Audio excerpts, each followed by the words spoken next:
এই ক্রাইসিসটা তৈরি হয়েছে বাংলাদেশে আমাদের যে সামাজিক যে সমস্যা যে ক্রাইসিস সেটা, এবং বিশেষ করে তার পিছনে প্রণোদনা ছিল বিগত ফ্যাসিজম আমলের বিমাতাসুলভ আচরণ মানবাধিকারের প্রতি এবং ইসলামের প্রতি, এবং তার সাথে যেটা সবচেয়ে বেশি যে সেন্সিটিভলি যেটা যুক্ত হয়েছে সেটা হলো ভারতীয় আধিপত্যবাদের যে বিষয়টা। এবং এখানে আমাদের কাছে অসংখ্য প্রমাণ এখানে আছে। ভারতের যে হিন্দু রিভেলিজম, হিন্দুত্ববাদের আবার আরএসএসের ঘোষণা এবং তাদের বিভিন্ন তাদের মঞ্চ, তাদের দলের পক্ষ থেকে মুসলিম মেয়েদেরকে ভাগিয়ে নেওয়ার যে উস্কানিমূলক এই বিষয়গুলো একদম একদম মিডিয়াতে একদম প্রমাণিত বিষয়গুলো। তো এটাকে একটা আমরা শুধু আমাদের সামাজিক ক্রাইসিস হিসেবে দেখি না, এটাকে আমরা জিও পলিটিক্যাল একটা ক্রাইসিস আমরা দেখি।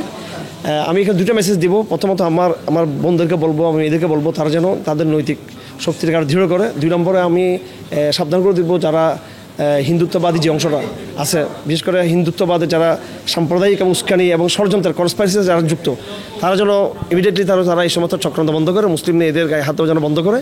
আমি বলছি না হিন্দু ধর্মের বিষয়, হিন্দু ধর্ম হিন্দু সমাজ যাদের সাথে আমাদের 100,000 বছরের টলারেন্সের অভিজ্ঞতা আছে, আমি তাদের কথা বলছি না। আমি ওই অংশটুকু বলছি যারা হিন্দু রিভাইভালিজমের নামে মুসলিম মেয়েদের চরিত্র হরণ করছে, এবং এই হিন্দু পুনর্জাগরণের ওই অংশটুকু যারা আমাদের জাতিসত্তাকে ধ্বংস করতে চায়, আমি তাদের বিরুদ্ধে হুঁশিয়ার উচ্চারণ করছি যেন ইমিডিয়েটলি যেন তারা এই কনস্পাইরেসি বন্ধ করে মুসলমানদের বিরুদ্ধে। এবং সাথে সাথে বাংলাদেশ আইন শৃঙ্খলা বাহিনী এবং বর্তমান সরকার নতুন বাংলাদেশে যারা বিনির্মাণে যারা প্রত্যয়ী নতুন একটা সম্ভাবনা তৈরি হয়েছে বাংলাদেশে, অবশ্যই তারা যেন এটা সিরিয়াসলি উদ্যোগ নেয়, এটাকে একটা প্রায়োরিটিতে তারা নিয়ে আসে। এটাতে রাজনীতিবৃন্দ যেন এটাকে একটা তাদের এজেন্ডার মধ্যে যেন তারা অন্তর্ভুক্ত করে বিষয়টাকে। এখানে নর্মাল প্রচলিত আইন এটা হবে না, এটি হলো রাষ্ট্রের প্রতি রাষ্ট্রের এবং ধর্মের প্রতি ধর্মের একটা বিদ্বেষ। এটা নতুন আইন করতে হবে। ইসকন উদ্দেশ্যপ্রণীতভাবে আমাদের মুসলমান নারীদেরকে নষ্ট করার প্রক্রিয়ায় তারা মাঠে নামছে। সবগুলো হিজাব পরা মহিলা, আগে কি দাড়ি টুপি হুজুর মানে হলো গিয়া জঙ্গি, যেটা হাসিনার আমলের। আমরা এই আমল থেকে বেরিয়ে আসছি, এখন আমাদের আইনে আমাদের সংস্কার করতে হবে। কোন হিন্দুর সাথে বিয়া করতে গেলে অনুমোদন লাগবে, তাইলে তো ঝামেলা মিটে যায়। আমরা জানবো কোনো কাজী অফিস বিয়া করতে গেলে অবশ্যই অনুমোদন লাগবে পরিবারের। আমার তো মনে হয় আর সামনে বাড়বে না। আর এই ইসকনকে হুঁশিয়ারি করে দিতে হবে যে বাড়াবাড়ি করো, তাদেরকে নিষিদ্ধ করে দেওয়ার ব্যবস্থা করতে হবে। এটা কিন্তু সহজ সিস্টেম। মেয়েকে আনা যাবে, জানেন, একটা লোক ঘটনা ঘটুক আমরা তা চাই না, ঘটনা ঘটার পরে এটা প্রমাণ করা কত অনৈতিক। মেয়েদেরকে কি বলবো আপনাকে, যেভাবে করা হয় আদালতে প্রশ্ন করা হয় এবং খুবই লজ্জাকর। আমি চাই না আমার মা বোন এই কাজটার মধ্যে পড়ুক। বাট ওই একটা বললাম, কোনো একটা সামাজিক যোগাযোগ মাধ্যম বিশেষ করে হুজুরদের বলতে হবে আইন ছাড়া মানে কাজী ছাড়া বিয়ে হবে না। কেউ করলে দণ্ডনীয় অপরাধ, এবং সেই কাজী সাহেবের মোবাইল নাম্বার থাকবে, ঠিকানা থাকবে। তাহলে হবে কি কেউ এই অনিয়মটা করবে না। অনেকে দেখা গেল 500 টাকা দিল, একটা ধর্মীয় হুজুর বিয়ে করাই দিল, এগুলি হবে না। এইটা গুরুতর অপরাধ হিসেবে চিহ্নিত করতে হবে, কঠিন দণ্ড দিতে হবে। এবং অন্য ধর্মের লোক বিয়ে করতে গেলে অবশ্যই জনপ্রতিনিধি পরিবারকে সম্পৃক্ত করতে হবে। আচ্ছা, পাচার করতেছে, ওই যে পাচার করতেছে ব্যবসার জন্য, টাকা পয়সার জন্য। অনেকে অঙ্গহানি বিক্রি করে দিচ্ছে, অঙ্গহানির জন্য গেছে, বললো একটাই অঙ্গহানি, অন্য কাজে জড়ায় পড়লো, ব্ল্যাকমেল হয়ে গেল, এইসব কাজে। এই জন্য রাষ্ট্রের দায়িত্ব কর্মসংস্থান বৃদ্ধি করা। বুঝতে হবে যে গত 15 বছরে যে সরকারটি ছিল সেটা বিজেপি সরকারের একটা এক্সটেন্ডেড রূপ। এটা বাংলাদেশের কোনো সরকার ছিল না।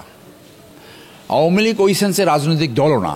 যে দলের ভিতরে সুশাসন, ন্যায় বিচার, দেশের স্বার্থ রক্ষা করার ব্রতী না থাকে সেটা রাজনৈতিক দল হতে পারে না।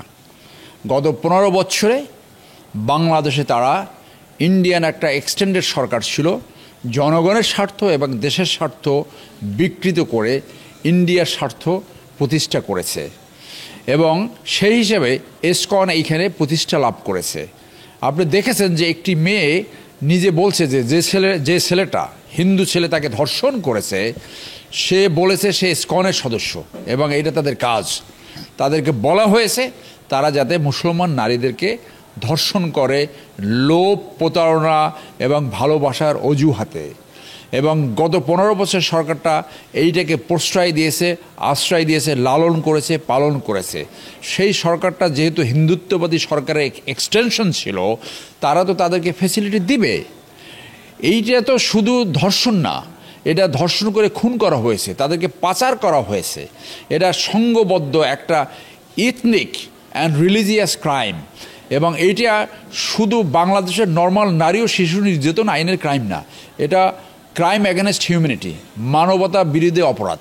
এবং এই অপরাধের বিচার বাংলাদেশে যে আন্তর্জাতিক অপরাধ ট্রাইব্যুনাল রয়েছে সেইখানে করা সম্ভব।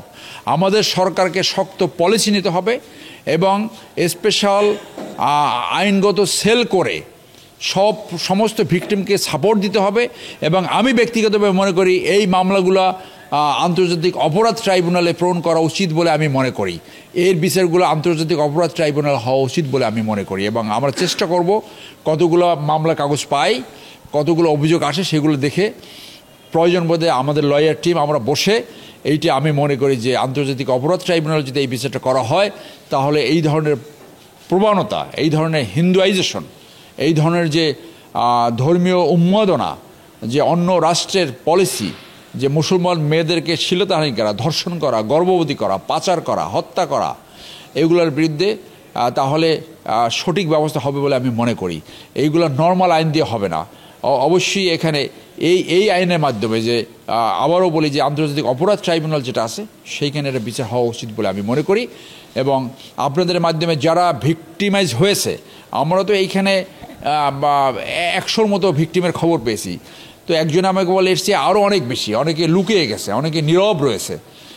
তারা যদি সবাই সামনে আসে তাহলে এই পিকচারটা আরও পরিষ্কার হবে যে কত ভয়াবহ ধরনের এই ধরনের সেক্সুয়াল অফেন্স হয়েছে in the name of religion.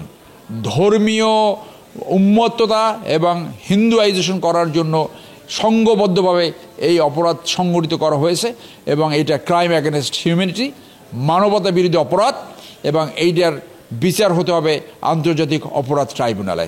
ধন্যবাদ।